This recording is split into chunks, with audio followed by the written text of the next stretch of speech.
तो ये तो हो चुके थे हमारे लेंस फॉर्मूला। अब इसके बाद हमें जो पढ़ना है वो क्या है, हमें क्या स्टडी करना है, linear magnification, linear magnification for lenses. तो मैं आपको फिर से एक या दो का करवा दूंगा, आप एक से संतुष्ट होंगे तो ठीक है, ये तो दो करवा दूंगा, लेकिन थर्ड आपको ही करना है, linear magnification for lenses.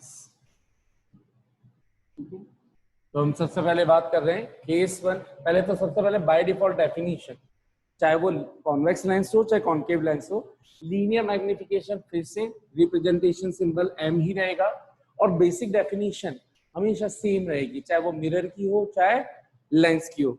Basic definition क्या थी, मैग्निफिकेशन नाम ही बता रहा है, मैग्नीफाई हो गया। कौन मैग्नीफाई हो रहा है, इमेज।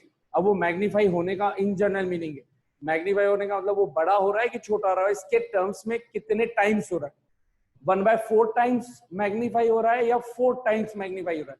दोनों का मीनिंग आपको क्लियर होना चाहिए। 1/4 टाइम्स मैग्नीफाई होने का मतलब 4 टाइम्स रिड्यूस हो गया, और 4 टाइम्स मैग्नीफाई होने का मतलब 4 टाइम्स पूरा पूरा बड़ा हो गया। यानी कि अगर 2 सेंटीमीटर हाइट का ऑब्जेक्ट था और मैं बोल दूं कि इसका मैग्नीफाइड ये 4 टाइम्स मैग्नीफाई हो गया, तो इसका मतलब क्या हो जाएगी, इसकी इमेज की हाइट कितनी आ जानी चाहिए, जल्दी बोलिए, 8। ठीक है, इसी तरह से बोलूं कि मैं 1/4 टाइम्स मैग्नीफाई हो गया, 1/4 टाइम्स 2 सेंटीमीटर ऑब्जेक्ट की डिस्टेंस हाइट थी, तो इसका मतलब इमेज की 0.5 1/2 0.5। ठीक है। तो ये किसके रेस्पेक्ट में चल रही है सारी चीजें, ये सभी चीजें किसके रेस्पेक्ट में चल रही है, ऑब्जेक्ट के रेस्पेक्ट में। ठीक है, तो जिसके रेस्पेक्ट में चलती हैं वो कहां पे लिखते हैं हमेशा, डिनोमिनेटर में। नीचे। ठीक है, जैसे differentiation of x with respect to y, क्या लिखेंगे इसको, dx by dy। differentiation of x with respect to t dx by dt, differentiation of y with respect to x dy by dx, dy by dx।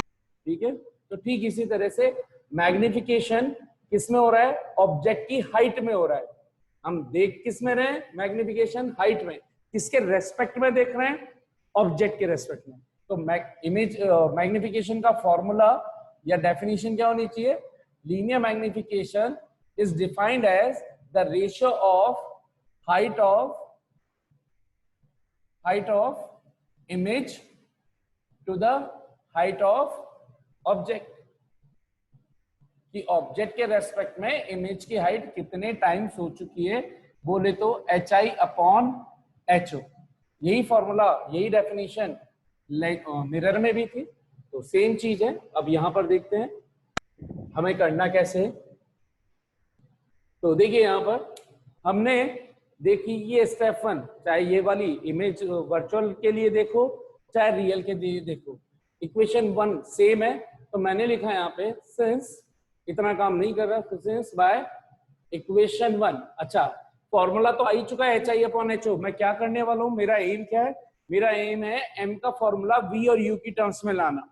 This is my M, that's why I am doing this. ठीक है, तो by equation 1 we have, क्या है हमारे पास, A B upon A dash B dash is equal to O B upon O B dash. मैंने ये equation 1 क्यों ली, किसी को लग रहा होगा सर को तो रटा हुआ है इसलिए ली, नहीं, मैंने देखा HI है और HO है। HI बोले तो इसके अंदर ऑब्जेक्ट की, HI का मतलब इमेज की हाइट, इमेज की हाइट कौन होगी, जल्दी बोलिए, ए डैश बी डैश, और ऑब्जेक्ट की हाइट कौन होगी, ए बी। इसलिए इसका मतलब मुझे चाहिए था कि HI/HO, तो यानी कि A डैश बी डैश का रेशियो AB के साथ। तो मैंने कहा यार A dash B dash upon AB करना है, तो ये इक्वेशन तो उसके अंदर दिख ही रही है, ये इक्वेशन मैंने उठा ली। तो यहाँ पे वैल्यू सब्स्टिट्यूट करते जाते हैं, ये इधर O से चली रही है, ये O से चली रही है, और ये हमें पता ही है HI/HO। तो हमने लिख दिया सिंस हियर, वैल्यू सब्स्टिट्यूट कर दें, AB क्या चीज रिप्रेजेंट कर रही है, HI, प्लस का कि माइनस का, अगर मैं केस 2 ही ले लेता हूँ, ये केस 2 चल रहा है हमारा, जो सामने डायग्राम बना हुआ है, मैं डायरेक्ट केस 2 का कर रहा हूँ आपके सामने, तो इसी केस के लिए, ताकि डायग्राम आपको क्लियर चलता रहे। तो यहाँ पर ए बी है प्लस का HI, जल्दी से बोलिए, ए डैश बी डैश क्या है, प्लस का HI। HO, सॉरी, तो आपने उल्टा लिख दिया सर। ए बी तो क्या है यहाँ पे, प्लस का HO, और ए डैश बी डैश क्या है, प्लस का एच आई। HI. इतना सबको समझ में आ गया? जल्दी से बोलिए, O B and O B dash ये दोनों पुट करने हैं। बोलो इस वाली सिचुएशन में क्या सब्स्टिट्यूट करूं? O B and O B dash Minus U. and Minus V. minus v. So by substituting these values in equation 1 we get, now we get क्या, ए बी की जगह रख दिया मैंने H O upon H I is equal to O B की जगह रख दिया मैंने माइनस यू और अपॉन माइनस वी। माइनस से माइनस कैंसिल। हमें पता है कि H I upon H O को एम बोलते हैं, तो यहां तो H O upon H I है, तो क्या कर दूं मैं इसको H I upon H O बनाने के लिए? Reciprocal. Reciprocal. So H I upon H O is equal to V upon U, plus का वी अपॉन यू। ये डिफरेंस आ गया मिरर के मैग्निफिकेशन और इसमें। मिरर के अंदर बाहर माइनस आता था, minus V upon U. Lens के केस में ये प्लस का वी अपॉन यू आ रहा है, और H I upon H O का मतलब क्या हुआ? एम। तो एम का आंसर क्या आ गया? प्लस का वी बाय यू। इसका मतलब एम के दो फॉर्मूले आ गए हमारे पास, या तो आप H I upon H O लिख दो, या वी और यू की टर्म्स में लिख रहे हो तो वी अपॉन यू लिख दो फॉर केस 2। जल्दी से मैं इसी को कर देता हूं, किसके लिए? केस 1 के लिए। मुझे बताएंगे क्या फॉर केस 1? केस 1 था रियल एंड इन्वर्टेड इमेज के लिए, रियल इन्वर्टेड। माइंड में थोड़ा सा ध्यान करना, मैं छोटा सा डायग्राम फिर भी बना देता हूं कि डायग्राम कुछ ऐसा था।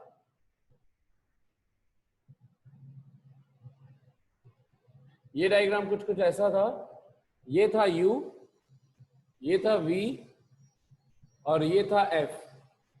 ये मैंने आप लोगों की सहूलियत के लिए डायग्राम बहुत जल्दी से एक रफ टाइप से बना दिया, A डैश B डैश। जल्दी से बोलिए, इसके अंदर भी इक्वेशन 1 तो सेम ही थी, तो बताइए इक्वेशन 1 तो वही रहेगी। बताइए यहां पर ए बी क्या लिखूंगा इस सिचुएशन में केस 1 के लिए? Plus HO. A dash B dash Minus HI. Minus H I, और ओ बी Minus U. और O B dash Plus V. ये सब्स्टिट्यूट कर दें इक्वेशन 1 में, हमें मिला क्या? मिला H O upon minus H I is equal to U minus U upon plus we.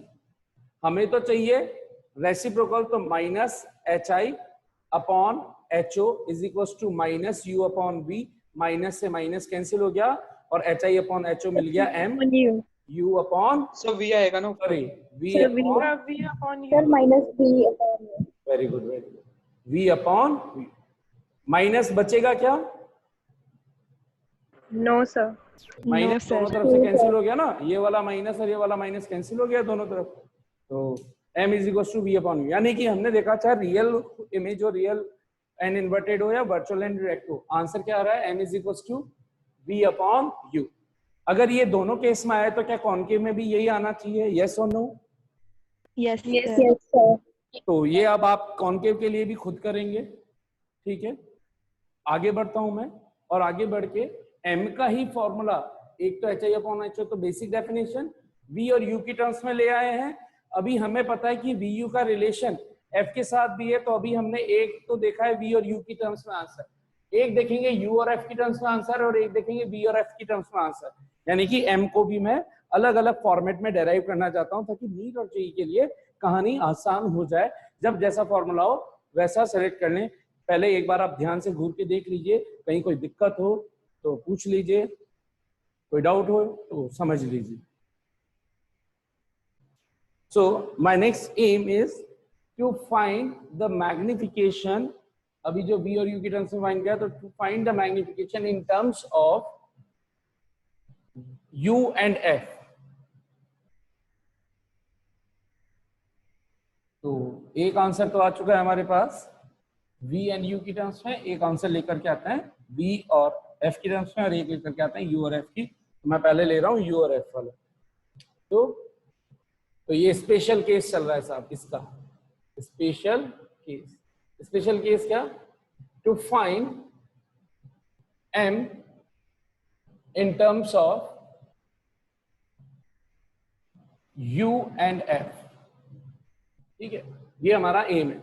तो हम बोलेंगे सिंस वी नो दैट, क्या जानते हो आप? बहुत कुछ जानते हो जानने में। तो अभी क्या जानते हो? थिन लेंस फॉर्मूला जानते हो, 1/v minus 1/u is equal to 1/f। अब आपको इसकी मैट्रिक्स सिखा देता हूँ। जिस टर्म्स में आपको लाना है यू की टर्म्स में, एफ के साथ किसके टर्म्स में लाना है? यू और एफ या वी और एफ। तो इधर जो भी लिखा हुआ है यानी कि यू का एफ के साथ लाना है या वी का एफ के साथ लाना है, तो उससे आप क्या कर दो, दोनों तरफ मल्टीप्लाई। क्या करना है? मल्टीप्लाई।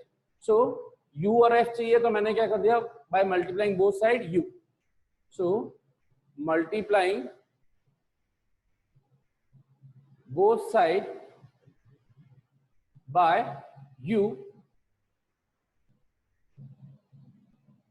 वी गेट, क्या मिल जाएगा हमें? u अपॉन v माइनस, इस पूरे को u से मल्टीप्लाई करूंगा तो u अंदर जाएगा, तो u upon v minus u upon u 1 is equal to, उधर भी मल्टीप्लाई होना है, u अपॉन f। ध्यान से देखें तो भाई v अपॉन u कुछ कुछ होता है, तो पहले तो अभी एक काम करो, इसको उधर की तरफ ट्रांसफर कर दो। तो u upon v is equal to 1 plus u upon f, minus का 1 उधर गया तो u upon v is equal to, LCM ले लिया f, तो f प्लस u, या आप चाहो तो इसको ऐसे भी लिख सकते हो, u plus f upon f, जो आपको याद करने में आसानी।